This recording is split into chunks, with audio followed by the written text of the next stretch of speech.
Hello, everyone. Welcome back to What's Out in the World of Indie this week. Obviously, last week we had a load of great games, and of course, now this week we're following it up. But actually, I would arguably say, out of all the games I looked at this week, all of these look like they'd have something I'd be interested in. Whereas, like some weeks, there's a game that I could understand people would appreciate, but it wouldn't be down my alley. But We have less games this week than most weeks, but I feel like it's a stronger week because of how good all of the games are this week. 100%, all the games at least coming up, I am interested to at least check out a tiny bit in, and see what the story is. And some of them look like they'd be brilliant for just picking up and giving one go, and then coming back to it at a later date. But we'll do enough talking about what is coming out this week and talk about the actual games themselves.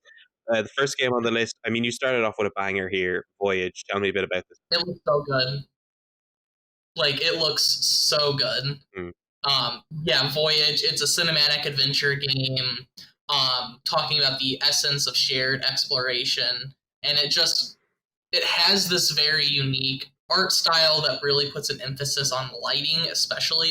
If you watch any of the trailers, the lighting is very dynamic in every scene, even though the art style itself is a little flat. And I think that's purposeful to work in kind of a contrast between the two styles. Mm-hmm. But so you embark on a voyage. It's a mystery. You're trying to unravel with the group that you encounter throughout the game. Mm-hmm. This is one that I will probably be picking up instantly. I love the short little narrative games, and Voyage looks breathtaking in more ways than I can put to words. 100%. I think I have a dedicated category now for games I see coming out in the I will probably cry at this tier, because it looks like one of those games that'll be like, oh, this is really cute or whatever, and then something. If anybody has seen like a Memoir Blue from earlier in the year, it is very much that sort of game as a Memoir Blue, a short, bite-sized but very personal game from the developer that is maybe not unique in the gameplay that it provides, but is unique in the experience that it offers. Yes. Which is definitely something I'm looking forward to trying out. That comes out on the 12th of August, I suppose today when this video goes live, it will be out. Next on the list, this is very interesting now. I got really drawn into this when you sent it on, first of all, because I watched the trailer and it felt like one of those trailers you get for, remember Mafia City, which was like the mobile game that like was everywhere. But I absolutely love that that's the vibe I got off it straight away. It definitely looks really interesting. Definitely seems to be taking more of a sort of more realistic approach to these sort of crime games. Tell me a little bit about what you know. So we are in an age of simulators, especially ones involving crime and stuff like that. We have 911 simulator. There's an upcoming actual police simulator game. I can't remember if it actually released already or if it's about to release, but there was a police simulator game announced not too long ago. And City Eye looks like a mix of both. You're not quite the actual police officer doing the arresting and stuff, but you're not just an operator doing phone calls and directing ambulances. You are a part of the central monitoring system of your city, and you are basically accessing all of these different cameras and terminals throughout the city to try and spot crime either before it happens or as it's happening, and direct the authorities there to try and help the situation. And I mean, it does more than just direct the calls to you, because sometimes suspects will run and you'll have to use the cameras to try and track them throughout the city. So it's a little unique in a ocean full of these simulator games that all offer maybe a little bit something simulator. I feel like City Eye does a good job of kind of making itself stand out. 100%. I can definitely see myself playing this and absolutely getting frustrated and disappointed very quickly in myself as I fail to capture any suspects. Next game now, out of all the games this week, this is the one that maybe I wouldn't be so, at least on my own personal level. This is the Japanese game of the week. Japanese game, and maybe that says a lot about my preference. I have it. You have it already. Okay, so it's not out. I got a review copy of it. I'm not breaking embargo. The embargo already lifted. But yes, I have a copy of it. Super Bullet Break. It's awesome. Okay. it doesn't look like it'd be awesome, but imagine if Slay the Spire was more of a traditional turn-based RPG, Mm-hmm. and that's basically this. You have your sprawling city, or your sprawling map, and you can choose the different routes for how you want to go about it. It's a roguelike, so if you die, you start back over. You get new bullets every match you win, which are actually just basically waifus. So it's a very very interesting game in a lot of respects, but it actually has a story, which a lot of games like this don't have at all. They don't really have an actual story component to. Like Slay the Spire has dialogue, but I wouldn't necessarily say it has like a story. This one does. You're basically trying to save the world of online multiplayer games through different games. So this is the first game. It looks like you can unlock different games as you go through. So just because this first game has this gameplay, I don't necessarily know if the other games have different gameplay or mechanics thrown in, but it's very interesting so far. I'm actually enjoying it a lot more than I thought I would. Well, that's piqued my interest, so I might actually give that a look now that you've mentioned it. Those two, obviously City Eye and a Super Bullet Break, come out on the 12th as well, the day of recording, so please go out and get them if you're really interested now. The next game, now if anyone saw our last episode and saw my absolutely horrendous neon orange jumper, they will probably be surprised that I will not be a mini-boss antagonist in the next game we're talking about, which is Fashion Police Squad, which first of all, everything blew up when I saw that this is amazing retro FPS mixed with a fun little twist that you don't really see on that genre. Tell me a little bit more about it. So the first thing you need to know about Fashion Police Squad is that it's being published by No More Robots, which is the publisher of games like Descenders, Yes Your Grace, Hypnospace Outlaw, Not Tonight 2, games like that. They are very much in the genre of publishing unique games, controversial games, and just the kind of shit that you won't find anywhere else. They're very much like Devolver Digital without the scale of Devolver Digital. Like, imagine Devolver Digital a decade ago when they were doing Hotline Miami. That's basically what No More Robots is right now. And Fashion Police Squad looks amazing. So yeah, it's a retro-esque FPS game where instead of just shooting people with bullets, you are fixing their fashion crimes with your gun. So if they have a loose and baggy suit, you're shooting them with your fixer gun, and their suit fits perfectly. They're wearing socks and sandals, you're shooting the socks right off their feet. Amazing art style. The gameplay looks absolutely phenomenal. The boss fights look great. I am very excited for this game as a fan of the retro, because they're not retro, they're being made now, but the retro-esque first-person shooters like Dusk and stuff like that.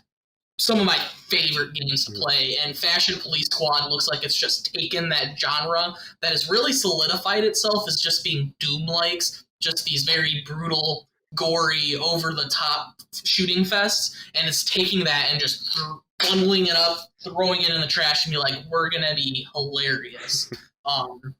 Fashion Police Squad is definitely a game to look out for. Well, since seeing the trailer and having you recommended it, this is a day one pickup for me, coming out on the 15th of August.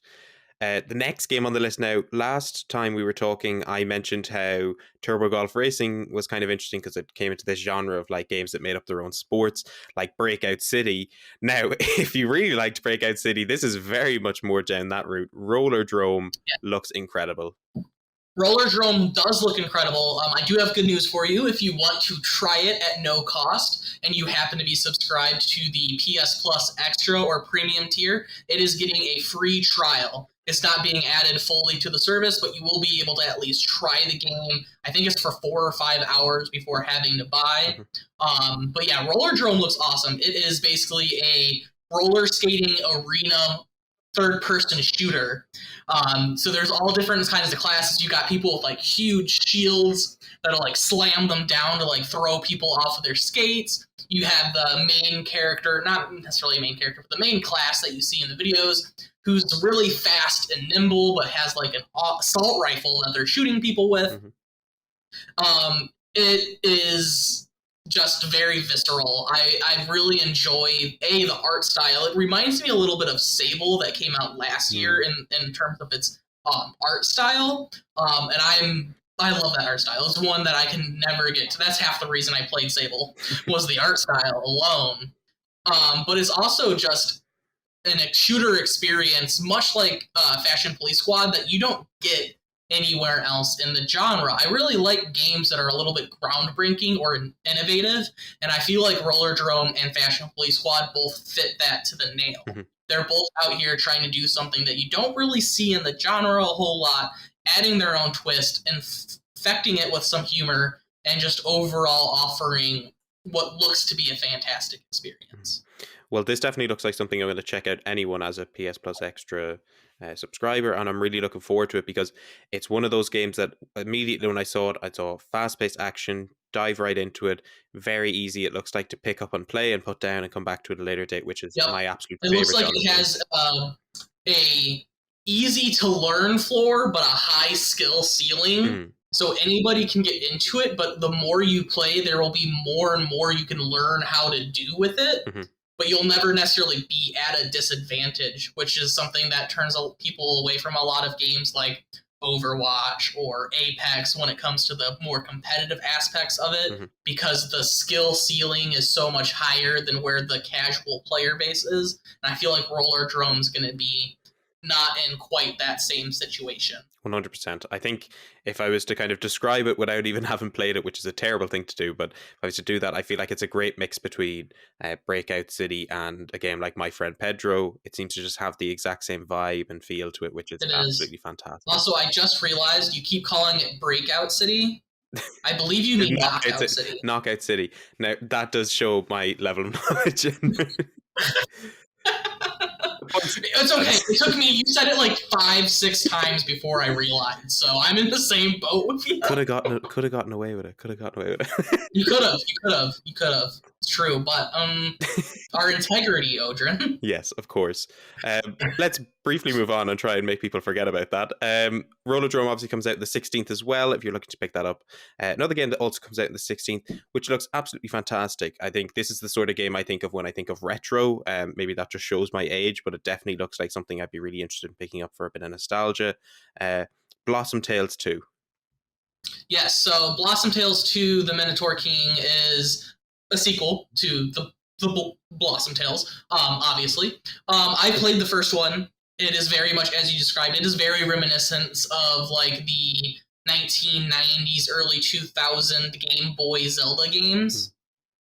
Both in gameplay and art style and general feel. It feels a lot like that. You are playing a Zelda-like game.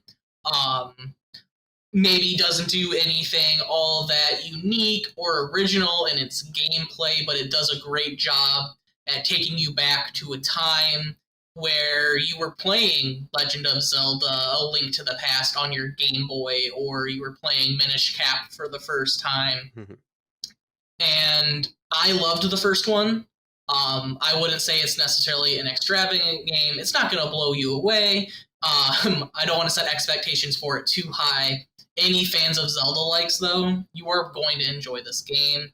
If you're worried about trying this game, the first one's on sale right now for $3. I think almost anyone would have an absolute blast with this game, because it's just basically taking what everybody loved about Zelda in the past and giving it to a whole new lore and world that is even in some ways more fleshed out than the world of Zelda due to not having that silent protagonist.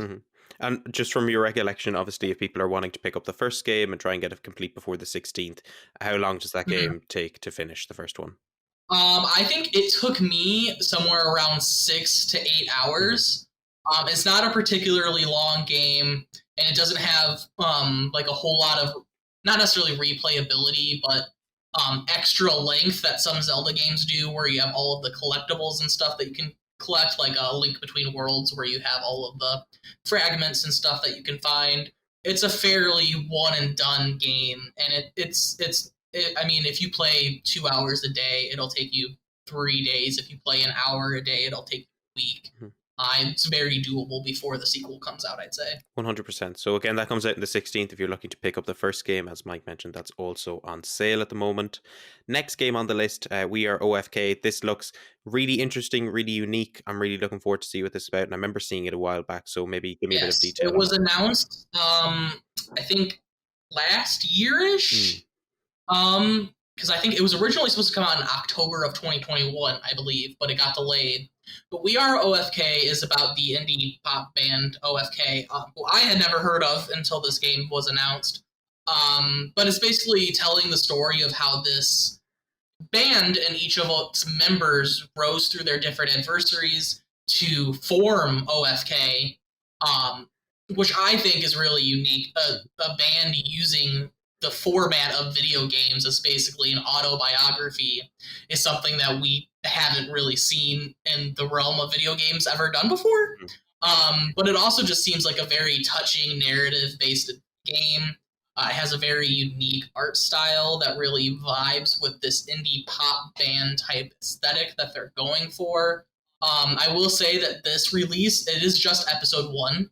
So this is We Are OFK episode 1. It's going to be kind of like a Life is Strange situation where it's released in bits.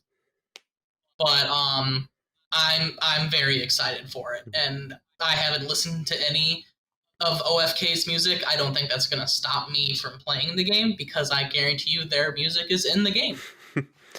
100%. Well, on one case, it's a great marketing tool, but on the same, this doesn't look like a simple cash out. It looks like a really well put together game. So I'm really looking forward to giving it a go. It looks like a very passionate game. A lot of heart, a lot of love, and a lot of time have been put into this game. Yeah, I'll be very interested to check it out, if only just to see how this sort of genre blending would actually work well together in the future. Yeah, that's the main pull for me, is just I cannot recall anyone ever using the format of video games for an autobiography of sorts. I would like to experience that. 100%. Next on the list, also coming out on the same day, the 18th of August, I believe Thymesia, is that how it's pronounced? Yes, I believe that is correct. I also have a review code for this one. I haven't started it yet. It looks really great, though. So I'm a really big fan of these kind of tough action RPGs that are a little bit fast-paced. They require some intricacy. They're maybe not for everybody, just due to the challenge that requires them. The precision can be difficult for some people. But you are basically playing as a character we only know their code name. It's Corvus. And you basically wield the power of disease to try to find the truth of your own memory spread throughout this kingdom, where death is spreading like a wildfire everywhere. It reminds me very much of like a plague doctor-esque aesthetic and concept. Like if a plague doctor was a superhero and could wield plague at their fingertips. That's basically what this game is, except for with some really awesome action RPG combat that is some of the most fluid that I've seen so far this year, released from an indie dev in the action RPG genre. 100%. I believe they're working alongside Team 17 to release this. It looks absolutely phenomenal. I remember seeing it a while back and thinking this is something to look out for. And to be honest, it definitely is something that I will be checking out when it releases on the 18th. Yeah, and I think it's going to be slept on quite a bit. But once I get to play it a little more, it's probably something that I'm going to be repping quite a bit for the rest of the year. It looks amazing. In fairness, yeah. It's difficult to release a Souls-like in the same year as Elden Ring, but I mean, they've given it a shot, and fingers crossed, and I hope they do well. The final game for this week, also releasing on the 18th, is what every old man does when they retire from their job, which is getting cursed to golf. Give us a sort of an idea on this. The trailer looks phenomenal. The team behind it look incredible as well. So, Cursed to Golf is a golf-like roguelike. You are tasked with trying to make it out of golf purgatory by becoming a golfing legend. There are all kinds of hazards and power-ups. Every single thing is like, I believe they said it's almost procedurally generated in quite a few areas. So not only there's a good chance you'll never see the same 2 levels in the same way twice. which is always a benefit of a roguelike like this. Mhm. But yeah, I have to say a golfing based roguelike is not something that I ever thought would be a day one buy for me. But the art style is amazing. The music is phenomenal. The gameplay looks great. The concept is mind blowing in so many different ways. And it just feels like something that's calling to me. And that's as somebody who doesn't really like golf. But I feel like we're really in this big era of people taking sports and turning them to some weird kind of video game, right? Because we have Rocket League, we have Turbo Golf Racing, we have Curse to Golf, we have, what was it? Golf Club Wasteland is also Soccer another one. Story was just announced from No More Robots today. Mhm. And then there's that Switch indie RPG that's sports based with Frisbee Golf. It might be Golf Story, I can't remember. But there's so many everywhere. Mhm. And Curse to Golf at least seems to be going in a slightly different direction. Mhm. A lot of them are either like the Rocket League-esque multiplayer type game, or they're going in an RPG type direction, like the upcoming Soccer Story or Dodgeball Academia. But Curse to Golf is going, I'm a roguelike, and you're going to golf while you get electrocuted by lightning and acid pool everywhere. And I am down. Yeah, it looks amazing. I mean, 2 weeks in a row now we've had a golf-themed game, so maybe there's a resurgence in the golf-themed community. Who knows? Yeah, I was going to say, we also had, no, that was last year. Mario Golf, was that last year? Mario Soccer. Yeah, there's a Mario sport every year. We there is. Nintendo Switch Sports as well. I need Mario Baseball to come back, if I'm being honest. That's like the only one left. It has to be next year, and if it's not, I'm going to cry. I'm sure someone out there would have made it if it wasn't for Nintendo's strict no copyright guidelines. But with that being said, that's all the games we have for this week. Obviously, at the end of all these episodes as well, Mike, what are the 3 games you'd probably most be looking out for this week? So I do want to shout out one game not on the list, and that's because it came out today for me, yesterday for you. Cult of the Lamb. Yes. I was, while my laptop was updating, I started playing it in anticipation of this call. Phenomenal game. Devolver Digital. That's all you need to know. I'm not going to spend too much time on it, but Cult of the Lamb, Devolver Digital. That's all you need to know. Amazing. But my 3 most anticipated, my most excited for this week is probably Fashion Police Squad. Mm-hmm. That's probably number 1. I love the retro-esque first-person shooters. I love how unique this is. I'm all for it, like all in 100%. We Are Ofk, surprisingly, is probably my number 2, just because of how unique it is to get something like an autobiography in video game form. I'm also interested in the rest of the game, as you heard me talk about it and Voyage. I really love these small, bite-sized narrative passion projects from developers. I find them really important in the industry. They tell the kinds of stories that you don't see from big-budget titles. And I love that. And I think I'm going to really love the story that it offers. I just don't have a big connection to it yet. So right now, the main selling point is just the fact that it's insane that there is an autobiography type game coming out about an indie pop band that I've never heard of. And after that, I would probably say it's a tie. It's our first tie between Thymesia and Curse to Golf. I'm so excited for both of those. I can't pick which one I'm more excited for because they're both so different from one another. But I would say that my excitement for both is about the same. Thymesia looks like an absolutely awesome action RPG Souls-like, and I really, really love Plague Doctors. I was that edgy middle schooler playing Assassin's Creed Brotherhood multiplayer that only played as the Plague Doctor. And Curse to Golf, if you haven't been able to tell about any of our episodes so far, and this episode especially, I like weird games that do things that I haven't experienced before. That's like one of the biggest selling points that a game can have for me, besides being a part of a series or from a developer that I already love, is like series that I love, developer that I love, doing something I've never experienced before is like right under those. And a golf-like roguelike where you do all kinds of crazy shit to get out of golf purgatory sold instantly. Take my wallet. Just have it. Period. 100%. I think out of all the weeks we've done this so far, I think this is probably the most solid list of games we've had so far. It's so good. There's not a single game that is lacking on this list. It is, and this is the cold list. It was longer. Mhm. I cold it because I wasn't sure how long I would rant about all of these. So there were like 5 more games on this list that were all still extremely solid. Well, there's definitely something for everyone here. And I really hope that next week brings even more better games. But until then, thank you everyone for watching. If you want to go follow Mike over on Twitter, their tags and all that for Indie Games Tracker will be in the description below.